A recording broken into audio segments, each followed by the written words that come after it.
Ladbrokes, backing Scottish football on BT Sport.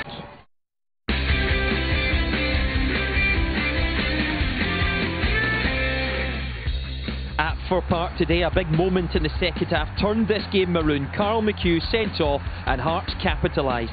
Alexandros Jolie's got his first for the club, a deflected effort. Then Ishmael Gonçalves followed that with his first for the club too, and he got Hearts third in the day as well. Let's get some reaction, the goal scorers with Ailey Barber. Well, Alex, a first start for Hearts after experiencing that on Wednesday night. You must have been desperate to get back out there today. Yeah, it was nice. I played 90 minutes, I have a lot of time to play. I enjoyed, the team win, so everything is okay, it was nice. And also very nice, I'm sure, to get your first goal for Hearts. Yes, that's also very good. But the most important that the team wins. After the game against Glasgow Rangers, this game was also important to continue like this. Yeah, there was a lot of expectation after the performance on Wednesday night. What does it say about the mentality of you as a group of players that you were able to do it again, to back that up with a performance and a result today?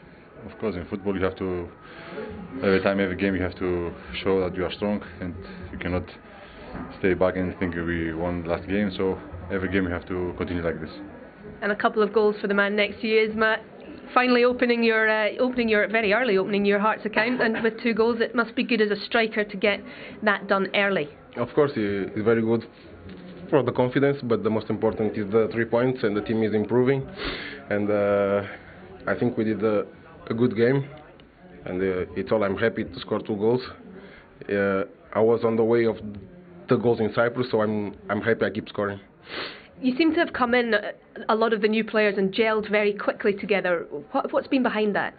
No, I think the players, they was here already. They receive us like very good, and so we keep we make adaptation fast.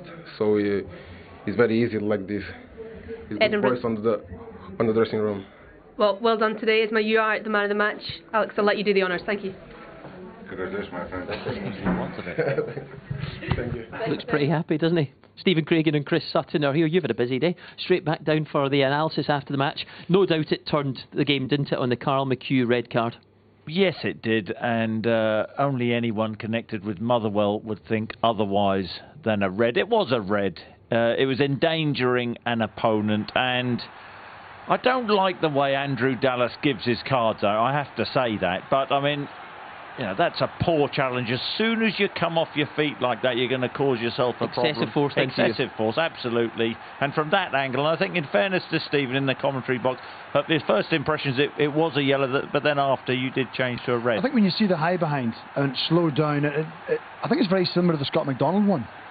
You know, again, Carr's not that type of player, but that's irrelevant.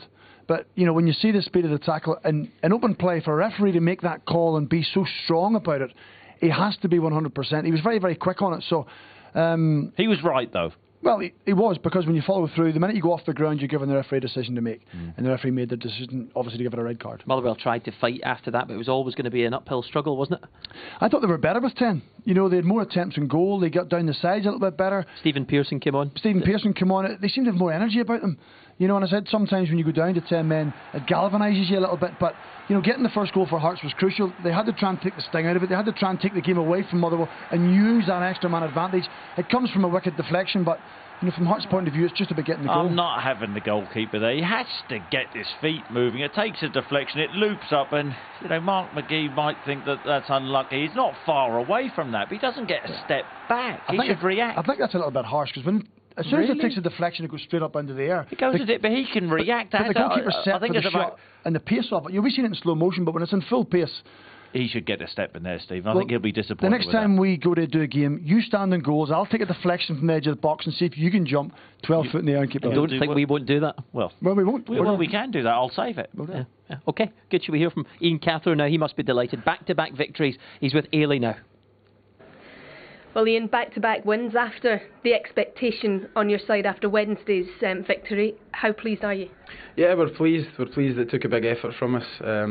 You know, the game was a little bit different. We had to control the game with possession at times. It was maybe a little bit slower. But I felt that overall we done what we had to do to put ourselves in a position to win the game. Some good performances again from some of your new players, a couple of them getting first goals. What's been down to them gelling so quickly as a group? I think it's always came down to the fact that, you know, they're players who are ready. You know, of course, when you bring a number of players into the group, it takes work, it takes time for them to feel comfortable and build the relationships with each other. But it's also partly down to the guys that we're bringing. They are ready to play. So it's down to them for their work and making that happen. You were comfortable to make a change at half-time as well. What did you feel was lacking in that first half? We just wanted to speed up a little bit. We wanted to speed up our attacks a little bit more, maybe push our attacks a little bit more down the sides and just make sure we were accelerating a little bit more often. The red card was an obvious turning point in the game. What was your view of it, and how pleased are you with how the players dealt with that? Because sometimes it can actually go against teams. Yeah, from the angle that we see the distance, you know, it didn't look like a nice tackle. To say any more than that on whether it was justified or not, I couldn't make any exact comment. I think after that we recognised, you know, that the game was going to be there for us, and we had to keep pressure high, and we've done that.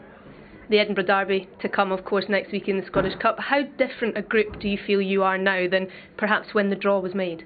Well, we're stronger because we have more people and we're together, and I think the players, everyone's shown an excellent attitude over the past few days and a couple of weeks, and making sure that we get ourselves together and that we keep improving every single day, and I'm really pleased for them just now that they've had that. Thanks, Ian. Well done today. Okay, thank you.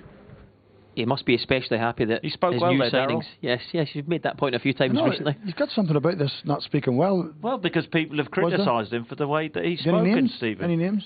No? Well, plenty of names. How long have we got? No, it's just I wasn't aware of that. People have attacked him for the way he's interviewed, and you know, he should be judged on his results, the performances on the pitch, and what he says in the dressing room. More pertinently, he'll also be judged on his signings, and when you've got a striker like Gonçalves that comes in and he gets a couple of goals, he's off to a good start, isn't he? Well, it shows, because you know we've done Hearts previously and we've spoke about Jonsson being the main man, and suddenly he's the one taking our Well, that was brave, wasn't it? Well, it was, but it was the right decision. It proved to be the right decision. This is 4 or 5 minutes left in the game. Motherwell are trying to stretch, they're trying to chase the game, but you still have to be precise in your passing. It was a perfect counter-attacking move. It was 2 passes and the ball's in the opposition net. Great goal. Nice finish. When strikers are in that position, you often think they're going to go across the goalkeeper, but it's clever the way he beats him at his near post. Controlled finish. I don't like to see players getting carded for that. He's just scored a goal, Darryl. Even you'd be excited. His first goal for his new club as well. Yeah, of course, he's delighted. How would you assess his day overall today? Contribution, apart from the goals? I thought in the first half, he played out on the left-hand side, didn't he? And to be honest, all Hearts play. I mean, I don't know whether the Wednesday night had a big effect. Did they struggle to get back to the same intensity? I think so. And you know, he was bitty. This is a terrific finish. There's pace on the cross. There's poor defending from Jules. Nice pick out from Chowley. And he actually finishes that really well. Uses the pace of the ball and guides it into the corner. That is a terrific finish. I think your point on trying to match the same intensity and the energy from the other night is always going to be difficult. And I think that's what Ian said in his interview. They'd done enough to win the game. So that means they were just efficient in what they had to do. Wonder what Mark McGee made of all that. Here he is now with Ailey Barber. Well, Mark, again, we're talking about a game-changing red card. What was your view of it? Well, I mean, my view at the time was it wasn't a red. The consensus with the players, the boy himself, it's not a red. I think it's a bad decision, and I think it has cost us a game. You add to that the 2 injuries that you had, the huge deflection for the first goal. Luck really wasn't on your side today. Not the injuries so much, but the deflection, was a little bit of bad luck. They get a bit of fortune. But beyond that point, up to the second goal, we were a better team. We dominated. The result doesn't reflect the game. I'm delighted with most of the performance. We got into the last third too many times not to make a goal. That would be disappointing. I think we've got to turn that kind of situation into goals, and we'll practice that between now and the Aberdeen games. We'll look at that. We'll think about that. But that was the only aspect of the game that I was disappointed in. At 10 men, we never know with 10 men. They kept at it. They were sensible. They defended in numbers, and they got up the park as a unit. I had no complaints at all about the performance. I think the result just does not reflect the nature of the game. What is the biggest frustration? Is it the fact that the result doesn't reflect the game, or is it the decision that was made? The decision. He's booked Ben Hennigan for a fantastic tackle in the middle of the park. You know, we're getting players sent off. Players are not getting sent off against us. You know, the boy was sent off for Rangers, but there should be another Rangers player for a similar tackle. If he's going to send us off, you know, I'm not advocating the boys should be sent off, but if he's going to send us off, send them off. You know, and I just think that it was a good tackle. He's a strong tackler, the boy, Callum McHugh. It was a committed tackle. That's all it was. You know, and you know, the referee was very, very quick to send him off. I was really, really disappointed in the referee's performance. Will it be another appeal process for you? Absolutely. You know, I think I remain 100% convinced that Scott McDonald's is not a red card. You know, Scott McDonald's won the ball, he's nicked the ball, and then following through, he's withdrew his leg, he's actually bent his leg to take the pressure off it, otherwise he could have hurt Kenny Miller. And I think it's the exact same today. You know, it was his trailing leg that caught him. It's not a sending off, so we will be appealing it. I don't expect that we'll win it. You know, it'll cost us 500 quid. That 500 quid will go wherever it goes. But, you know, we will be appealing it because we believe it's right. Thanks very much, Mike. Okay. Interesting to hear that then, the appeal's going in. He's not even sure he's going to win it. And given what happened with Scott McDonald recently, is it worth an appeal, Stephen? Well, I think it is, because I don't think it's as serious as Scott McDonald's. You know, if he's saying Scott McDonald's was 50-50, then I certainly don't think Carl's was as serious as that. You know, Carl is clearly going to win the ball, because Scott kind of lunged in, but Carl has gone for the ball. So I'd like to think they would appeal, and there would certainly be discussion. Chris, I don't know what game. I don't know what game Mark McGee was watching there. I mean, everything he said was wrong there, and that was a red card. Let's get it right. That was a red card. And the Hennigan one was a yellow. Now, you know, Andrew Dallas made a very odd decision in the first half, didn't he? But you know. Yeah. Mark McGee's completely wrong. Okay, gentlemen, thank you very much indeed. 45 minutes more of good football from Hearts. Another decent one today, wasn't it? We'll see you. Yes, it was. We'll see you in a few weeks. Stay with us on BT Sport 1. BT Sport Score is up next with Matt Smith. See you soon. Bye for now.